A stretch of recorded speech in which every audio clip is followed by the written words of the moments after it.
Welcome back. The Green Bay Packers used a strong defensive performance and 2 touchdown passes from Jordan Love to defeat the Detroit Lions 27-13 at Lambeau Field Sunday. All eyes on Micah Parsons, who was able to play and made an immediate impact on his new team. You know, sometimes a change of scenery is just a trick. Micah?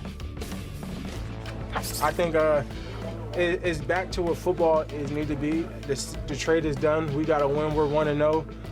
Now I'm around some really great guys, really great organization, really great fan base, and a really great football team. So now we can put all the nonsense beside. I'm healthy. I'm able to get off the field and get ready for another game Thursday night and just keep trying to win games and just be what ball's about. Oh, I love this for Micah. And now we bring in our guy, Peter Schrager, who's in Chicago, the site of Monday Night Football. Happy week 1. Peter, I'm going to jump right in. Tell me this. Are the Packers the biggest threat to Philly in the NFC now? I believe they are, Molly, and I believe they are because they have an elite NFL defense that can stop Philadelphia's elite offense. Last time we saw Philly in the playoffs, they scored 7 rushing touchdowns on the Commanders and then lit up the Chiefs in the Super Bowl. Last night in Green Bay, there was no better defense in the NFL than what we saw in Green. And it's not just Micah, who's just getting started and played only 29 snaps. This is a team that had 9 tackles for a loss, 4 sacks. They held the Lions, which was the most explosive offense in football, to 2.1 yards per carry yesterday.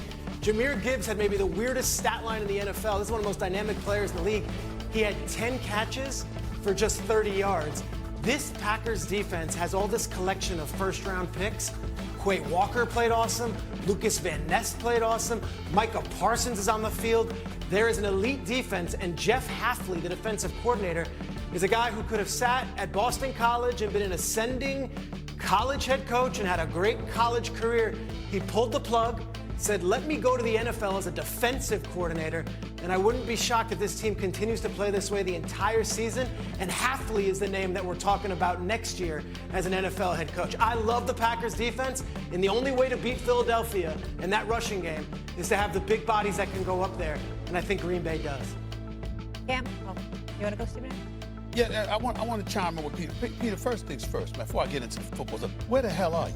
I mean, I know you're in Chicago. I know you're in Chicago. Like but this? I mean, dang. I mean, when they got you in the basement there, I mean, what the, in the basement of Social Field, what the hell's going on? I'm just asking. We got to talk about that, everything like that. You know, Let there be light. You know I'm messing with you, bro. Listen, I get your point about Green Bay, and I can't necessarily disagree with you, Peter, particularly considering what Micah has the potential to bring to the table because of his speed and his ability to get to the quarterback. There's no doubt about it. It was really good to see him get that sack yesterday. But I'm not going to summarily dismiss the Los Angeles Rams, and I'm going to throw this other team out there just in case. And of course, we got the Commanders. They won the NFC Championship game last year. You can't ignore them. I'm just not going to ignore Baker Mayfield and the Tampa Bay Buccaneers. At some point in time, we got to pay attention to Baker Mayfield. I mean, the way that this brother is playing, the way that this brother is flinging the football, particularly in clutch situations, I just can't say enough about what I'm seeing from him. And at some point in time, we know that Todd Bowles, he's always going to have his defense ready when it really, really counts. So we can't ignore that reality as well. But I hear what you're saying about Green Bay. I understand it. To me, the issue is not their defense. The issue is Jordan Love in big games. We know all the talent is there. We know the brother can fling that football. We know the talent is the talent. But that little extra something inside your chest, when it really, really counts, are you going to be that dude that ascends or shrivels? We got to figure that out. That's been the question, really, about the Green Bay Packers, even before they got Micah. And I don't know if Micah makes up for that. Certainly, Green Bay is going to get more bites at the apple. Their defense can make some noise. There's no doubt about it. But it comes down to love in Green Bay, more so than anything or anybody else. And when I look at it from that standpoint, and I see Matthew Stafford, and I see Baker Mayfield, I can't just ignore that reality. And then you got to consider who they were going up against, Peter. Cam, you're going against a Detroit Lions squad, lost both coordinators, okay? Ben Johnson is gone. You got this dude, John Morton there. I don't know what the hell that was about. I mean, they had no chemistry, nothing going on. They just looked completely inefficient. I mean, Montgomery and Gibbs giving you nothing at all. I mean, I'm just looking at it from that standpoint. Yeah, I'm we saying, need to get into Detroit, the Lions offense at some point. We don't know about the Lions yet. We don't know what kind of test Green Bay received yesterday. As far as competition, Stephen A., they have the Commanders next week, Yep. and that's going to be a phenomenal game, seeing the Packers and Commanders. Fair. Cam?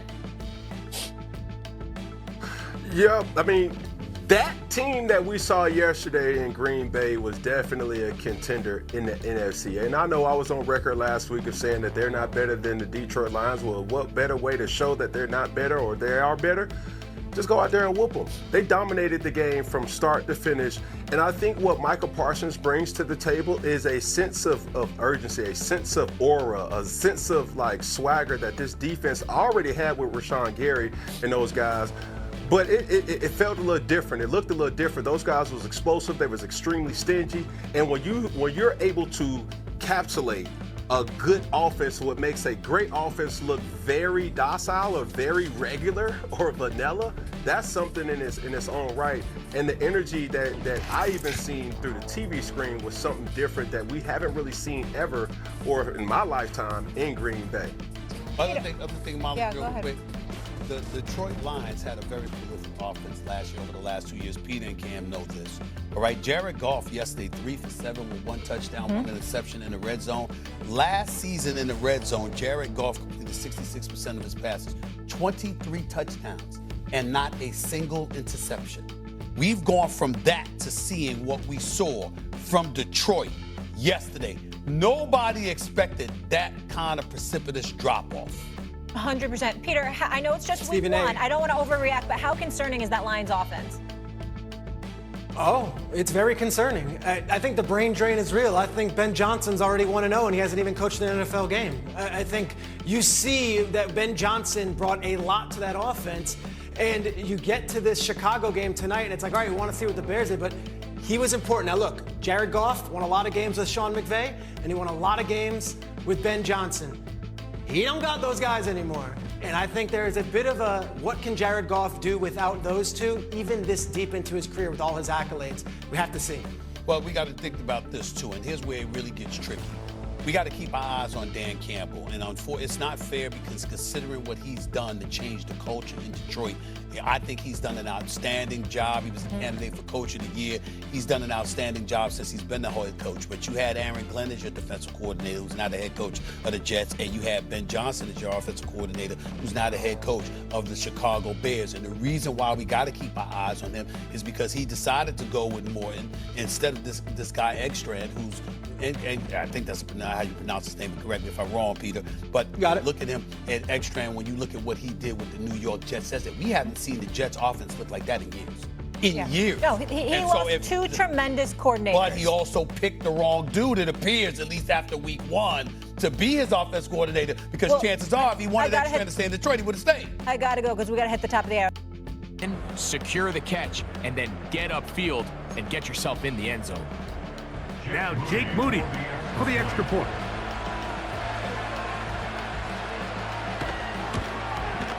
It's up and good. And the 49ers come right back to tie it at 7.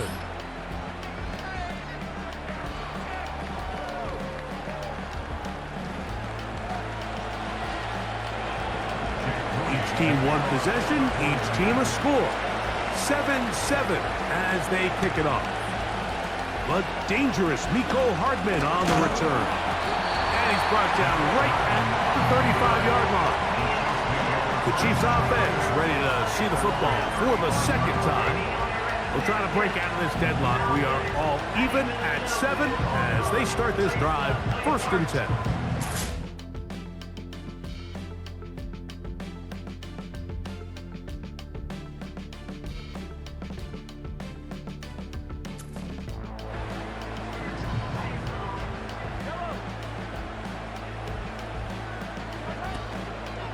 The drive begins with a run by Pacheco. And nothing on that one, back to the line of scrimmage, and that is it. So often when it comes to safeties, Mike, we talk about their speed and their range, but for him to be able to come up and make a tackle and be physical at the point of attack and keep this ball carrier to no gain, that's pretty impressive. He'll be hit as he throws this time, and it's going to fall incomplete. He might be fortunate just to avoid the sack, and it'll set up a third down. Out of the gun, here's Mahomes. That is caught. He gets the hook up with Rice. And they will bring him down on the other side of midfield. Mahomes finding Rice for the Kansas City first down. This is clinic tape for any young wide receiver out there watching this guy run routes. He has the defender thinking everything is a go ball. Attack him vertically, and then when you get to your route depth, you stick that foot in the ground, you break in, balls on time, results in a nice first down pickup. Play fake. Now it's Mahomes. And he can't hang on through the contact. It's incomplete. What a good job defensively to meet him just as the ball was arriving. And it'll be second down. To the air once more, it's Mahomes. Work in the middle of the field, but that is incomplete. He decides to go with the safe throw and throws it well short of the sticks. And at this level, Mike, you just can't miss layups like that. On third down, Mahomes.